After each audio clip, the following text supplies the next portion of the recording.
अरविंद केजरीवाल ने दावा किया कि जब उनका राज था दिल्ली में, दिल्ली के जब वो मुख्यमंत्री थे, उनके कार्यकाल के दौरान भ्रष्टाचार कम हुआ दिल्ली में। उन्होंने दरअसल एक एनजीओ के हवाले से ये बात कही और जिस एनजीओ के हवाले से, जिस एजेंसी के हवाले से ये बात कही गई, उसने साफ तौर पर कह दिया कि ऐसा कोई सर्वे उन्होंने किया ही नहीं। तो सवाल अब ये कि क्या अरविंद केजरीवाल झूठ बोल रहे हैं, क्या वो जनता को भ्रमित कर रहे हैं, क्या इसके पीछे कोई सोची समझी राजनीति है? सौरभ हमारे साथ मौजूद हैं, आम आदमी पार्टी के आप नेता हैं, दिल्ली सरकार में मंत्री भी रहे हैं। अगर ऐसा बार बार आप लोग करेंगे सौरभ, इसके पहले भी कुछ इस तरह की घटनाएं देखने को मिली जब साफ तौर पर यह बाद में पता चला कि आप लोग झूठ कह रहे थे, आपकी क्रेडिबिलिटी, विश्वसनीयता जो है वो सवालों के घेरे में आ जाएगी। जी बिल्कुल। मुझे लगता है कि अगर इस तरीका का कुछ होता है तो एक फीडबैक आता है हमारे पास और we should be more careful about that. मगर मैं आपको एक जनरल तौर पे एक बात बताऊं, जैसे आप किसी ट्रांसपोर्ट अथॉरिटी में जाएं, आरटीओ में जाएं या किसी रिक्शा वाले से साधारण तौर पे पूछें, ऑटो रिक्शा वाले से पूछें, तो आपको एक जनरल सेंस मिल जाएगी कि लोग बहुत खुश थे कि भ्रष्टाचार कम हुआ। जैसे मेरे घर के आसपास ही एक इलाका है, शेखसराय की अथॉरिटी है, ट्रांसपोर्ट अथॉरिटी। अच्छा। वहां के लोगों का कहना था कि ऐसा लगता है जैसे कर्फ्यू लग गया है, मतलब दलाल दिखते ही नहीं थे। सौरभ, तो आप इसके हवाले से बात कहते थे ना कि दिल्ली की जनता ये महसूस कर रही है कि भ्रष्टाचार कम हुआ है, क्या जरूरत थी किसी एजेंसी के हवाले से ये बात कहने की? जी जी, वो मुझे लगता है वो गलती हुई है, ये मानते हैं आप? ठीक है। मीम अफजल मेरे साथ है, कांग्रेस के नेता। आता हूं संबित जी आपके पास। मीम अफजल साहब, आप मानते हैं दिल्ली में भ्रष्टाचार की घटनाएं कम हुई हैं? देखिए, अगर कम हो तो मुझे बहुत ज्यादा खुशी होगी। अच्छा, लेकिन मुझे लगता नहीं है। अभी इन्होंने शेखसराय का हवाला किया, मैं आज को आपको अभी भी है। इसके पहले आप सरकार में दिल्ली में आपके वक्त की और इस वक्त की बात नहीं कर रहा हूं, मैं तो कह रहा हूं एज ए होल सोसाइटी में मैं तो बहुत खुल करके ये बात कहता हूं जी कि किसी एक समाज के किसी एक हिस्से को भ्रष्टाचार का ताना दे करके उसको पैनलाइज करना बुनियादी तौर पर गलती है। भ्रष्टाचार पूरे समाज में है और जिंदगी के हर शोबे के अंदर है सर। लेकिन एक बात दूर करने के लिए अगर भ्रष्टाचार है, आप बहुत अच्छे शब्दों का इस्तेमाल कर रहे हैं, बहुत खुशी हो रही है, बहुत ही सलीके से आप बात करते हैं मीम अफजल साहब।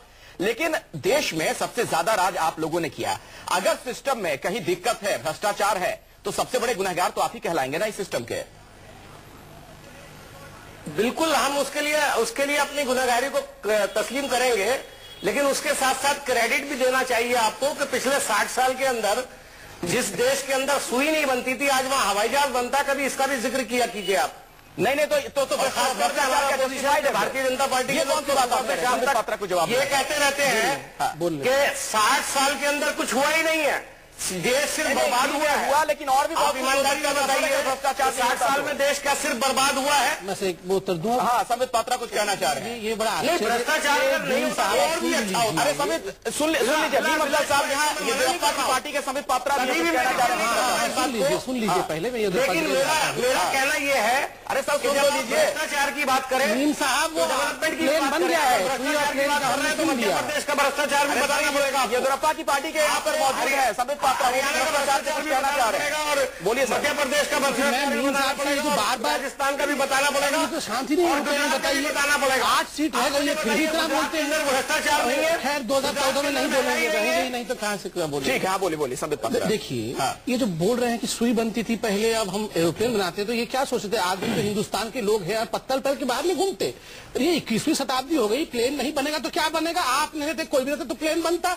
मगर जो प्लेन भर के पैसे आप स्विस बैंक में रख रहे हैं, हम उससे सवाल कर रहे हैं, ये महत्वपूर्ण विषय है। इसके अंदर भ्रष्टाचार कितना कम हुआ था? कहाँ पर भ्रष्टाचार हो गया था मीम साहब? पूरे देश को लूटने के पश्चात आप बोल रहे हैं कि हम हमें सिखा रहे हैं। आज जो ओपिनियन पोल्स हो रहे हैं जिसको आपने बॉयकॉट कर दिया है मीम साहब, आप तो डिबेट पे आते हैं हमारी तरह, आपने तो सारे ओपिनियन सर्वेज और पोल्स को बॉयकॉट कर रखा है। वो इसलिए बॉयकॉट कर रखा है क्योंकि बुरी तरह से आप हार रहे हैं। क्यों हार रहे हैं? इतने जो स्कैम्स आपने किए हैं, जो प्लेन बनाया ना आपने, और आपने भर पैसे ले जा रहे हैं, आप इसीलिए पात्रा, आप बिल्कुल बेदाग हैं। बेदाग आपकी पार्टी में लंबी फहरिस्त है भाई ऐसे नेताओं की। वो जो फहरिस्त अरविंद केजरीवाल जी ने बनाई है, मिलेश जी बताएंगे आप। नहीं, वो जो फहरिस्त अरविंद केजरीवाल जी ने बनाई है, उस फहरिस्त को कौन देख रहा है?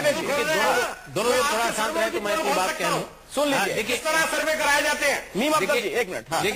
देखिए, मुझे लगता है कि सबसे बड़ी समस्या यही है, और कांग्रेस और बीजेपी की बात केवल नहीं है, अरविंद केजरीवाल जी से और आप पार्टी से ज्यादा उम्मीदें देश को रही हैं, क्योंकि ये पार्टी करप्शन को खत्म करने के नाम पर ही पैदा हुई है। लेकिन समस्या इनकी यह है कि ये भी मानते हैं कि करप्शन जैसे कोई अचानक जैसे क्रोसिन खा लिया और बुखार उतर गया, वैसे ही करप्शन अचानक उतर जाएगा 49 दिन में, 30 दिन में, 13 घंटे में, 14 घंटे में। ये ऐसा नहीं है। करप्शन एक संस्थागत चीज है, व्यवस्था से पैदा चीज है। अब सवाल इस बात का है कि अगर आप पार्टी के लोग समझते हैं कि कुछ व्यक्तियों को खड़ा करके करप्शन दूर कर दिया जाएगा और समाज में करेक्टिव मेजर्स नहीं लिए जाएंगे, आपने ठेके के बारे में, टेंडर के बारे में, जो व्यवस्था की बुनियादी चीजें हैं, उनके अर्थतंत्र के अंदर जो प्रॉब्लम्स हैं, आपके जन लोकपाल में मैं आज तक नहीं समझ पाया कि आपने कारपोरेट सेक्टर, जो खासकर सरकारी धनराशि जहां इन्वॉल्व है उनके ठेके में, पीपीपी मॉडल, आपने एनजीओ सेक्टर जो सरकारी धन लेकर के काम कर रहे हैं, उनको जन लोकपाल बिल में क्यों नहीं डाला था, ये मुझे आज तक नहीं समझ में आया। तो बेसिक प्रॉब्लम आप पार्टी की है। कांग्रेस और बीजेपी की बात थोड़ी देर छोड़ दीजिए कि उनके पास करप्शन के सोर्स, करप्शन के पीछे जो अर्थतंत्र की पूरी कहानी है, उसकी न तो कोई समझ दिखती है। ऐसा है क्या सौरभ? वहां एक जवाब ले लेते हैं। हाँ सौरभ बताइए। अखिलेश, देखिए कि जन लोकपाल बिल जो जैसा बना, उसके अंदर हम लोग तैयार हैं। अगर आपके पास इसके लिए अच्छे फीडबैक्स हैं, आप चाहते हैं कि इन लोगों को भी लाया जाए, तो उनको लाया जा सकता है। फीडबैक देख लें, मगर एक शुरुआत हम लोग कर रहे हैं। हम ये नहीं कह रहे कि हमारे पास पूरा 100% सोल्यूशन है सब चीजों का, बट हम एक शुरुआत। सौरभ एक चीज बताइए जरा, आपने दिल्ली में शुरुआत की, सर एक सिम्टम्स आपको सोचा है। सौरभ मुझे एक सीधा सा जवाब दीजिएगा, क्या आपको लगता है, एक मिनट जी, क्या आपको लगता है कि जब तक आप लोग सत्ता में रहे दिल्ली में भ्रष्टाचार की घटनाएं कम हुई, उस पर अंकुश लग पाया? जी, ऐसा लगता है आपको? हाँ या ना में जवाब दीजिए। बिल्कुल ईमानदारी से बात कह रहा हूँ, बिल्कुल ईमानदारी। तो अगर ऐसा है, अगर आपका जवाब हाँ है, तो मेरा अगला सवाल सुनिए आप। लोगों ने आप मेरा सवाल सुन लीजिए। तो कुछ दिन और सत्ता में रह लेते, क्या जल्दबाजी थी हटने की? फिर इसी बहाने हो सकता है दिल्ली में भ्रष्टाचार कुछ कम हो जाता। जी, मैं जन लोकपाल को नाक का सवाल क्यों बना लिया आप लोगों ने? बिल्कुल, I think basic question, this is basic question, ये बुनियादी सवाल है। उमेश जी भी कह रहे हैं, जवाब दीजिए मुझे। छोटा सा एग्जाम्पल देता हूँ। बिल्कुल बिल्कुल, आपको मैं एक एग्जाम्पल देता हूँ देश के इतिहास से ही। जैसे भाजपा ने एक सरकार बनाई थी, 13 दिन की सरकार बनाई, फिर 13 महीने की सरकार बनाई, फिर एक लंबी सरकार चलाई। उस सरकार के अंदर इंडिया शाइनिंग का नारा दिया, और मैं मानता हूँ हो सकता है वहां डेवलपमेंट हुआ हो, मैं ये नहीं कह रहा, नकार नहीं रहा, मगर जब वो दोबारा चुनाव में पहुंचे तो उनका जो कोर वर्कर था, उसकी अपेक्षा उस वक्त यही थी कि भाई आपने बोला था आप मंदिर वहीं बनाएंगे, वो तो आपने किया नहीं। दिक्कत यही है सौरभ, जब मैं आपकी बात करता हूँ, आप भी अब तमाम पार्टियों की तरह दूसरी पार्टियों की बात करने लगते हैं। अब भारतीय जनता पार्टी की बात करेंगे, कांग्रेस। मैंने आपसे सवाल बता रहा हूँ, मैंने आपसे सवाल पूछा, ये पलायनवादी चेहरा क्यों आप लोगों ने दिखाया? लोग तो आपको रणछोड़ में कह रहे हैं। जी नहीं, लेकिन आपने जनता से भी नहीं पूछा कि भैया हम सरकार से पिंड छुड़ा रहे हैं, जनता बताओ कि हम क्या करें। एक और आपको जनता से पूछना चाहिए था, क्योंकि आप तो जनता में यकीन करने वाले लोग रहे हो। अखिलेश, मैं ये कहना, हाँ बिल्कुल बिल्कुल सर, और आपने देखा होगा कि आपने ओपिनियन पोल्स देखे होंगे कि जनता इस बात से खुश है कि आप जिस कोर मुद्दे पे आपने चुनाव में पता चलेगा। मेरे साथ रामनाथ झा भी हैं, ट्रांसपेरेंसी इंटरनेशनल से। रामनाथ हमारे साथ लगातार में कुछ कहना चाह रहे थे सर आप बॉर्डर से? हाँ अखिलेश, हाँ अखिलेश, मैं एक दो चीजें क्विक ऐड करना चाहूंगा। बोलिए बोलिए। कि ये जो तीनों पॉलिटिकल पार्टी आपके यहाँ है, आम आदमी पार्टी, कांग्रेस और भाजपा, तीनों पॉलिटिकल पार्टी आपके यहाँ है, और ये करप्शन पे जो वोट बैंक की राजनीति करते हैं, इससे बाहर आने की जरूरत है। 3 इंपॉर्टेंट बिल जो है पार्लियामेंट में पेंडिंग है, जो कि 10 दिनों के अंदर लैप्स हो जाएगा।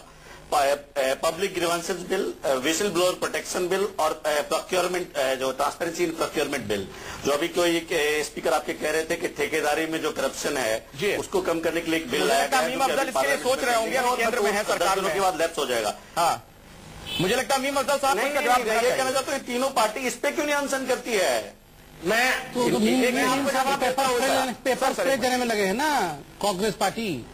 मीम अफजल जी, देखिए ऐसा है कि मेरे पास पार्लियामेंट के अंदर जो कार्रवाई होनी है और उसमें जो एजेंडा रखा गया है, उसके अंदर 6 बिल है, 3 नहीं है। अच्छा, आपकी जानकारी के लिए बताना चाहता हूँ, करप्शन के खिलाफ 6 बिल है। नहीं, मैं 3 इंपॉर्टेंट बिल है मीर अफजल साहब, 3 इंपॉर्टेंट बिल है। पार्टी का कहना क्या है इसको कि हम इन बिलों को पास। मैं एक चीज मीर अफजल साहब बताना चाहूंगा, मुखालिफ होने लोकपाल से जो पास नहीं होने दे रहे हैं। मीम साहब, पहले आप अपने एमपीओ को संभाल लें। कोई तो वेल में पड़ा हुआ है, कोई पेपर स्प्रे मार रहा है, इसमें कैसे बिल पास आज तेलंगाना बिल का आपने हस्त किया है, वैसे बिल नहीं पास होते हैं। और इसके आप ये पार्लियामेंट में होगा। करप्शन के खिलाफ जितने बिल्स हैं उनको भारतीय जनता पार्टी ने पास नहीं होने दिया है।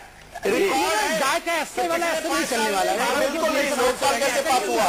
किस्ती में आप तमाम नेता जब चर्चा कर रहे हैं तो मेरे जहन में एक सवाल है, हाउस ही नहीं चलने दिया, पार्लियामेंट ही नहीं चलने कौन नहीं हाउस चलने दे रहा है? ये रहने दीजिए, आप बताइए, कुछ निकलेगा नहीं। वेल में सारे यहाँ बंद हो जाएंगे मुद्दे से। उर्मिलेश जी, मैं आपसे समझना चाहूंगा, देखिए पिछले दिनों में हमने देश में देखा कि बहुत राजनीति हुई है। एक मिनट सर, आता हूँ रामनाथ जी आपके पास आता हूँ। सवाल मेरा उर्मिलेश जी से है। कभी जाति की बात होती है, कभी मजहब की बात होती है, और भी तमाम है, प्रतीकों के सहारे राजनीति जमकर लोग करते हैं। क्या भ्रष्टाचार को भी इसी तरह से प्रतीक में ढाल दिया जा रहा है? नहीं, मुझे लग रहा है कि अभी देखिए, करप्शन सिर्फ आप कह रहे हैं करप्शन का बिल पास नहीं हुआ इसलिए हम सरकार नहीं चलाएंगे। सवाल इस बात का है कि आप स्वयं कह रहे हैं कि आपकी सरकार से दिल्ली की जनता बेहद खुश थी, आप करप्शन कम हो रहा था। तो मैं ये नहीं समझता कागज पर लिखे कुछ शब्दों का एक कानून पास कराने से आपको इतनी परेशानी हुई कि कानून अगर पास नहीं हुआ, उसको टेबल नहीं करने दिया गया, तो आपने सरकार से अपने को विदा कर दिया। अरे भाई, आप जनता के लिए बहुत अच्छा काम कर रहे थे तो आप करते। आप मंडी सुधार ला रहे थे, खासकर आजादपुर मंडी में जो प्रॉब्लम थी, आप रिफॉर्म्स कर रहे थे, आप एडमिनिस्ट्रेटिव रिफॉर्म्स कर रहे थे, आप एजुकेशनल रिफॉर्म्स करते, आप हेल्थ सेक्टर में बढ़िया काम करते। आपने पूरी सरकार को कहा कि अब हम कुछ नहीं करेंगे। अरे कमाल की बात है, सिर्फ इसलिए कि आपको लगा कि लोकसभा चुनाव की तैयारी आपके लिए बहुत ज्यादा महत्वपूर्ण है। हाँ, मीम अफजल जी, क्या कोई अफसोस हो रहा है कि ऐसी सरकार को आप लोगों ने दिल्ली में मौका दे दिया जिसने कुर्सी संभाली नहीं, पलायनवादी चेहरा जिसका देखने को मिला? देखिए, इनको 49 दिन मिले, हाँ, और हम इनको पूरा सपोर्ट कर रहे थे और अब भी सपोर्ट करते।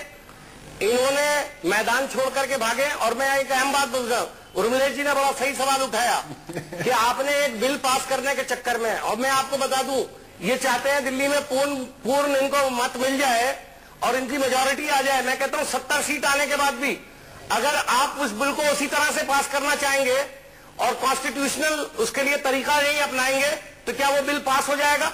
क्या आप करप्शन को रोकने में कामयाब हो सकेंगे?